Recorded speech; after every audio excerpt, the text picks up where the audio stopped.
This is what SDPD does not want this weekend, a peaceful protest that escalated into violence.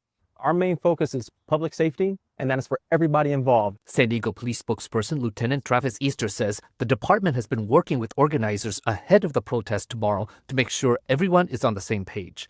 He says SDPD is not ICE and does not work with federal immigration enforcement. We are still doing law enforcement activities, whether that be, arresting people and performing enforcement. That is still happening every day.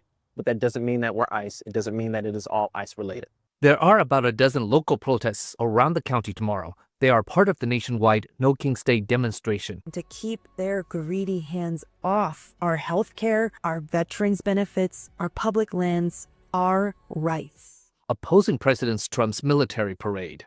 This is where one of the No Kings protests is happening this weekend. And organizers say they don't want violence either because their message is, this is America and we don't stand for fascism, and violence would only get in the way of that message. While we see protests that are overwhelmingly peaceful, when some bad actors engage in property destruction or violence, the Trump team says, see there, now we need to escalate further.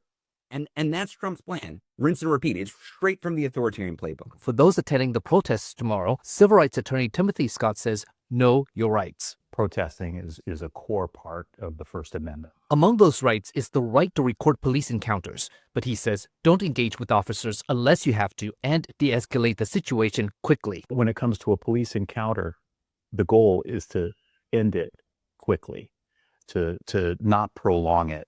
And some key phrases are, am I being detained? Am I free to go? You say those things out loud to make sure that they can't characterize the encounter as consensual when in fact it's a detention. If the situation gets out of hand, police say they are prepared and are working with partner agencies to ensure what happened in LA doesn't happen here. Alexander Nguyen, KPBS News.